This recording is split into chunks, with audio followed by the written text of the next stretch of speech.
자, 여러분들, 멀티 채팅을 설명을 드릴게요. 제 블로그에 통신 카테고리에 가시면 멀티 채팅이라고 있을 거예요.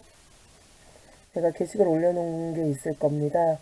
자, 이 멀티.zip 파일을 다운로드 받으셔서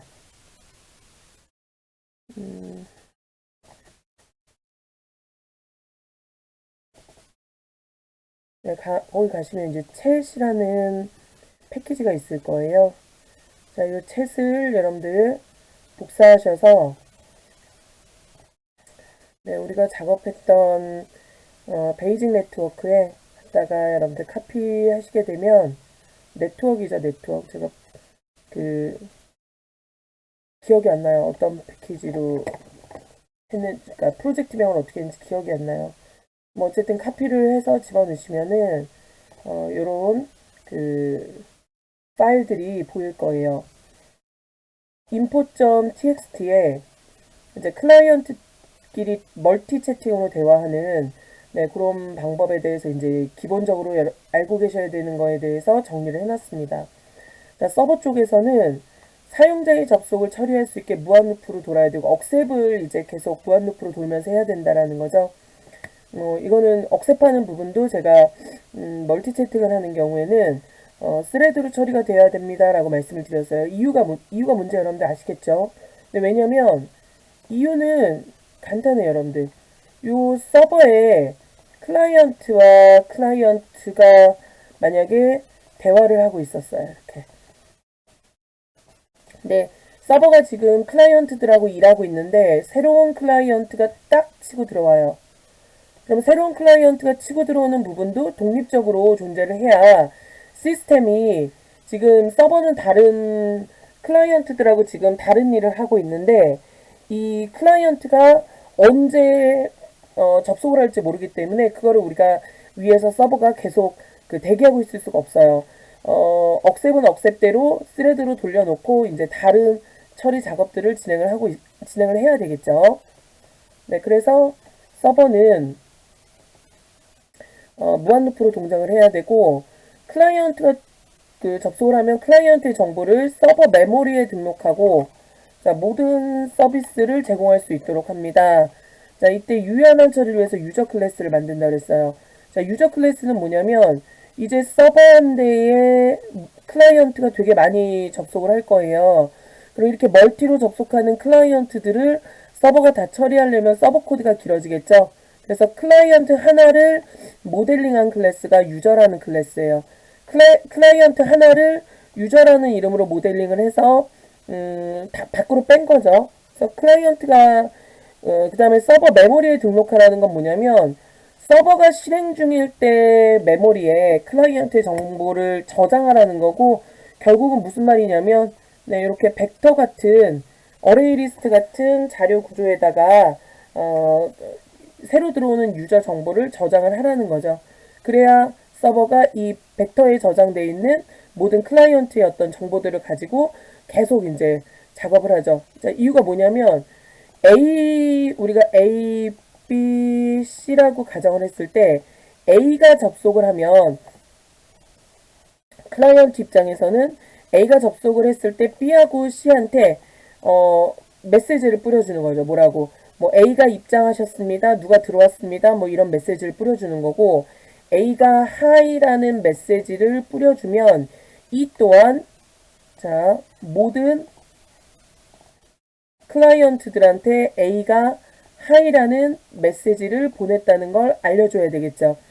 그래서 기본적으로 서버는 무한루프로 계속 실행 중인 그런 프로그래밍 서버이기 때문에 서버 안에 어떤 벡터 같은 자료 구조를 만들어서 이 안에다가 서버에 어떤 데이터를 집어넣어 주셔야 그래야 서버가 어떤 클라이언트들에다가 메시지를 뿌려야 되는지 알 수 있죠. 그래서 그걸 말하는 거고요. 서버가 하는 일은 굉장히 간단하게 해놨어요. 새로운 클라이언트가 들어왔을 때 클라이언트 리스트한테 새로운 사용자가 접속했음을 알려주는 작업을 해줘야 되고 그 다음에 당연히 메시지 보내는 건 스레드로 처리를 하셔야 되고 클라이언트가 보내오는 메시지도 실시간으로 알려줘야 돼요. 이것도 스레드로 만들어야 되겠죠. 그 다음에 클라이언트가 처음 접속했을 때 기존 클라이언트한테도 알려줘야 되지만 새로운 클라이언트, 얘가 접속했을 때 얘한테도 알려줘야 되죠. 그리고 클라이언트 쪽에서 하는 일은 클라이언트 쪽에서 해야 하는 일은 서버가 전송하는 메시지를 받아서 실시간으로 처리를 하고 그 다음에 서버가 보내오는 메시지가 다르기 때문에 프로토콜별로 분리해서 처리하는 작업을 구현하래요. new나 old나 닉네임을 벡터에 등록을 했습니다. 이게 뭔 소리냐면 위에다가 프로토콜에서 new는 그러니까 이게 왜 이러냐면 제가 그랬잖아요. 별도의 어떤 규칙 같은 것들 여러분들이 알아서 작업을 하시라고 그랬잖아요. 서버 입장에서 놓고 봤을 때는 클라이언트가 둘이서 원래 이제 대화를 하고 있었어요. 대화를 이렇게 하고 있었어요. 얘가 메시지를 보내면 서버는 다시 클라이언트 둘한테 메시지를 내려보내야 되는데 이 과정에서 새로운 클라이언트가 하나 들어왔습니다. 그럼 새로운 클라이언트가 들어오면 새로운 클라이언트가 들어왔다고 뭐 해줘야 돼요? 자, 이렇게 둘 A하고 B 클라이언트에 이제 C 클라이언트가 입장했습니다라는 메시지를 뿌려야 되는데 입장을 해서 새로 들어왔을 경우에 만약에 내가 이 둘한테만 알려주겠다. 혹은 뭐 대화 같은 경우에는 자, 대화를 하는 경우에는 모든 클라이언트들한테 알려주겠다. 뭐 이런 식으로 구분을 해서 작업을 해야 될 때 서버 쪽으로 보내는 메시지 혹은 클라이언트로 보내는 메시지에 이렇게 앞에 접두사만 그냥 넣는 걸로 실제로는 더 복잡하게 하셔야 되겠죠. 그래서 접두사만 넣는 걸로 이렇게 처리를 할 거고요.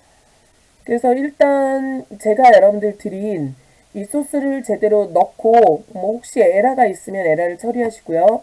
자, 프로그램을 실행하시는 방법은 일단 요게 서버예요. 근데 그 챗 서버 뷰를 여러분들 선택해 보시면 얘가 이제 앞에 뭐 J 패널, J 텍스트 에리어, 버튼 뭐 이렇게 나와 있을 거예요. 안드로이드하고 거의 유사하고요. 익스텐드 J 프레임 하고 있습니다. 이거는 제가 아마 자바 할 때 한 번 정도는 실행해서 보여드렸을 것 같은데 J 프레임을 익스텐드 하고 있어요. 이거는 우리 자바로 여러분들 작업하시는 자바 GUI예요. 자바 GUI 프로그래밍. 자, 자바 GUI 프로그래밍이고 GUI 프로그래밍이 뭐냐면 조금 이따가 이제 바로 실행해서 여러분들 보실 텐데 그래서 이 GUI 프로그램을 이용해서 만드는 걸로 해놨어요. 얘는 똑같이 안드로이드처럼 이렇게 그 화면을 구성하는 요소들을 이렇게 정의를 해놓고 여기 지금 생성자 메인 메소드거든요. 메인 메소드에서 챗 서버 뷰 해가지고 그 생성자를 호출했어요. 그쵸? 객체를 생성하고 그 다음에 뭐 세팅하고 이 코드는요. 여러분들 제가 만든 게 아니라 GUI를 그릴 수 있는 플러그인을 설치해 놓고 자동으로 만들어진 코드예요. 이런 것들은 자동으로 만들어진 거예요. 이거는 안드로이드처럼 드래그 앤 드랍해서 화면을 디자인하면 자동으로 이렇게 만들어집니다. 그래서 생성자 메소드 안에 이제 디자인한 것들이 그려질 거고, 자, 서버 스타트라는 메소드를 통해서 그래서 여기서도 지금 여기서는 생성자를 호출하면서 객체를 생성하고 set 비접을 true로 해갖고 화면에다 표시하는 작업을 하는데 이 작업을 이제 다 그려놓고요. 그 다음에 여기서 이제 서버 스타트라는 메소드를 통해서 우리가 알고 있는 거 서버 소켓 만들고 그 다음에 커넥션 메소드에서는 이제 스레드로 돌린 거 보이시죠? 스레드로 런 메소드 안에 이제 무한 루프로 클라이언트가 들어오면 클라이언트의 정보를 억셉해서 어드레스 빼서 작업을 하고 유저라는 객체를 하나 만든 게 보이시죠? 유저라는 객체를 만들고 유저를 스타트 시켰어요. 자, 일단 우리가 실행을 좀 시켜볼게요. 얘가 서버고요. 그래서 서버의 역할을 하는 네, 프로그램이고 이 서버가 화면이 이거 실행하면 여러분들 러네즈에서 자바 어플리케이션에서 실행하시면 돼요. 그래서 실행하시게 되면 네, 이게 서버 프로그램이고 안드로이드랑 유사하죠. 네, 안드로이드랑 유사한데 이제 그 GUI예요. 근데 똑같이 버튼을 누르면 뭔가 일을 처리해야 되기 때문에 리스너들이 존재하고요. 이 화면에 대해서 처리할 수 있게 리스너. 여기 지금 보면 네, 네, 버튼 스타트해서 애드 액션 리스너 해갖고 리스너가 이렇게 연결돼 있고 있는 거 보이시죠? 그래서 그 서버 리스너를 이렇게 선택해 보시면 네, 액션 퍼폼드 클릭할 때 호출되는 메소드예요. 요거 버튼 클릭할 때. 그래서 똑같이 getSource 우리가 r.id. 하는 거랑 똑같은 작업이죠. 그래서 뷰에 버튼 스타트 서버면 네, 포트 설정하고 네, 뷰에 서버 스타트 그러니까 억셉 할 수 있게 네, 서버 소켓 만들고 네, 그런 작업을 할 수 있게 지금 만들어 놓은 거고 네, 그래서 여기에서 자, 포트를 변경하고 싶으면 포트를 변경하시면 되는 거고요. 서버 시작 누르시면 네, 포트 입력하라고 뜨거든요. 1, 2, 3, 4, 5번 포트 입력하고 확인을 누르시면 이제 억셉 중인 거예요. 자, 요게 텍스트 에어리어고 모든 어떤 이벤트가 있을 때 텍스트 에어리어에 우리가 어펜드 할 수 있게 이렇게 코드들을 만들어 놨죠. 이게 텍스트 에어리어예요. 어펜드 할 수 있게 이렇게 처리를 해놨기 때문에 여기에 이렇게 메시지가 출력이 되는 거고 클라이언트는 보시다시피 이게 클라이언트 챗 뷰와 클라이언트 뷰에 대한 리스너가 있고 그 다음에 유저 이 유저가 클라이언트 하나에 대한 어떤 정보를 모델링해 놓은 객체고 처음에 일단 프로그램을 한번 실행을 시켜 볼게요. 로그인부터 들어가요. 로그인 여러분들이 이제 수정하셔야 될 게 여기죠. 로그인에 챗 로그인에 보시면 21번 라인에 IP가 명시돼 있죠. 자, IP는 여러분들이 이제 집하고 만약에 그 교육센터에서 교육장에서 작업을 하신다면 이제 로컬 하나랑 교육장 IP랑 그다음에 집 IP랑 이렇게 배열로 명시를 해놓고 작업을 하시면 되고요. 로그인부터 실행할 거예요. 자, 이거 서버 실행된 상태에서 서버 IP를 여러분들이 골라주시면 돼요. 포트는 1, 2, 3, 4, 5번 맞고 자, 아이디는 닉네임이에요. 그러니까 여기서 뭐 예를 들어서 장이라고 입력하고 서버 접속하면 네, 채팅할 수 있는 창이 하나 뜨고요. 장님이 입장하셨습니다. 라는 메시지가 뜰 겁니다. 그러면 요거 가지고 이제 클라이언트를 한 3개를 실행해 볼게요. 그럼 챗 로그인을 3번 실행하면 되는 거죠. 그래서 네, 요거는 뭐 HAVS 지금 서버 클라이언트 접속된 상태고 네, 서버도 접속된 상태예요.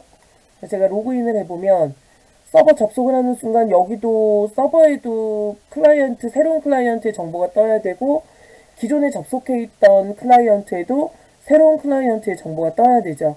그래서 서버 접속을 딱 눌러주면 네, 여기 새로운 클라이언트에 대한 정보가 이렇게 뜨는 거 보실 수 있고요. 하나만 더 해볼게요. 자, 또 로그인. 일단 기존의 클라이언트들 띄워놓고 서버 다시 띄워놓고 네, 작업을 해볼게요. 자, 이번에는 이렇게 해서 서버 접속하면 네, 서버에도 이렇게 등록이 되고 그 다음에 새로운 기존 클라이언트들에도 입장하셨습니다 메시지가 뜨고 접속자에도 현재 새로 들어온 접속자에 대한 정보가 이렇게 뜨는 거 여러분들 확인하실 수 있습니다. 자, 새로운 접속자가 자, 안녕이라는 메시지를 띄우고 작업을 하면 서버에 먼저 전송이 되고 자, 이거 여러분들 정확하게 기억하셔야 돼요. 제가 여기서 메시지 안녕이라는 메시지를 띄우면 이게 서버로 전송이 먼저 돼요. 그 다음에 서버에서 다시 클라이언트들로 이렇게 메시지를 뿌려주는 거예요. 네. 그래서 서버는 클라이언트의 메시지를 계속 듣고 있어야 되고, 보내는 스레드도 네, 만들어줘야 되고, 클라이언트 역시 보내고 받는 네, 스레드를 만들어 주셔야 되겠죠. 자, 여기서도 안녕. 네, 그러면 네, 이렇게 뜨고 제가 요거를 왜 처리를 안 했죠? 해놓고 안 해놨나봐요. 여기 접속자에 이제 내가 누군지는 떠 있어야 되겠죠. 이게 접속자에 내가 누군지 네, 떠 있어야 되겠죠. 요걸 제가 처리를 안 했어요. 여러분들이 해보시면 돼요. 그리고 여기서도 자, 지금은 멀티 채팅 중입니다. 그래서 이거 여러분들 짝꿍하고 둘이 하셔도 되고 뭐 몇 명이서 지금 이 세 개 했으니까 세 명이서 같은 서버에 네, 붙어서 테스트를 하셔도 되고 제가 각각 그 네트워크 테스트 하실 수 있는 짝꿍 정해드렸잖아요. 그래서 짝꿍하고 둘이서 멀티 채팅 한번 테스트를 해보시면 됩니다. 자, 코드를 잠깐 리뷰해 드릴게요. 그 다음에 이 작업 순서는 제가 블로그에다 정리를 해 놓겠습니다. 기본적으로 서버가 하는 일을 먼저 볼게요. 그래서 서버 뷰를 보시면 서버 뷰에서는 유저를 만들어서 스타트 시키죠. 클라이언트가 새로 들어오면 클라이언트 정보, 요거 소켓이죠. 클라이언트랑 그 다음에 이 유저에서 뭔가 작업을 했을 때 서버의 어떤 그 구성 요소들, 서버의 버튼이라든가 텍스트 에어리어를 우리가 가지고 작업을 해야 되기 때문에 챗 서버 뷰 자체를 이제 매개 변수를 던졌고요. 그 다음에 유저 리스트라는 게 뭐냐면 여기서 이제 유저 리스트라는 그 벡터예요. 제가 위에다가 유저 리스트 벡터로 해놨죠. 어레이 리스트로 하지 않고 벡터로 해놓은 이유는 뭐냐면 전에도 말씀드렸지만 어레이 리스트랑 벡터랑 여러분들 API가 거의 동일했었잖아요. 근데 어레이 리스트는 우리가 스레드에 안전하지 않은 스레드에 대한 어떤 동기화 작업, 그러니까 하나가 여러분들 치고 들어왔을 때 자, 우리가 하나의 어떤 객체가 이 벡터를 만지고 있을 때 혹은 어레이 리스트를 만지고 있을 때 다른 클라이언트가 접속하면 일단 얘의 작업, 첫 번째 접속해 있는 클라이언트의 작업이 끝난 다음에 얘가 작업을 할 수 있게 걸어놔야 돼요. 안 그러면 A의 데이터를 B가 만질 수도 있고 B의 데이터가 A의 데이터로 바뀌어버릴 수도 있겠죠. 네, 그래서 요런 부분들, 그러니까 A가 처리하고 있으면 A의 데이터를 끝까지 유지를 해주는 그런 작업을 해줘야 되는데 이걸 동기화라고 불러요. 근데 이 벡터는 동기화 처리가 되어 있는 상태고 어레이 리스트는 동기화 처리가 안 되어 있는 상태예요. 근데 웹에서 우리가 어레이 리스트를 쓰는 이유는 뭐냐면 벡터는 무거워요. 벡터는 동기화에 대한 처리, 스레드에 대한 처리가 되어 있기 때문에 무겁고 어레이 리스트는 처리가 되어 있지 않기 때문에 가벼워요. 선생님 웹은 불특정 다수가 접속하기 때문에 동기화 처리가 되어 있어야 될 것 같은데요. 즉 스레드 처리가 되어 있어야 될 것 같은데요. 라고 질문하실 수 있겠죠. 제가 어레이 리스트는 개발자가 웹에서 사용을 하셔도 상관없다고 그랬어요. 왜?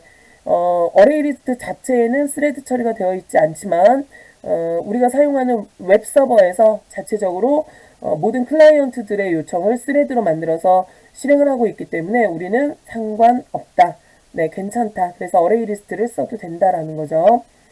자, 클라이언트가 접속하면 클라이언트의 정보를 저장하고 있는 벡터에다가 네, add 하실 거기 때문에 네, 우리 유저 객체를 만들 때 유저 리스트를 아예 넣어주고 매개 변수를 전달해주고 네, 유저가 스레드예요. 그래서 유저를 스타트 시키는 작업을 하고 있습니다.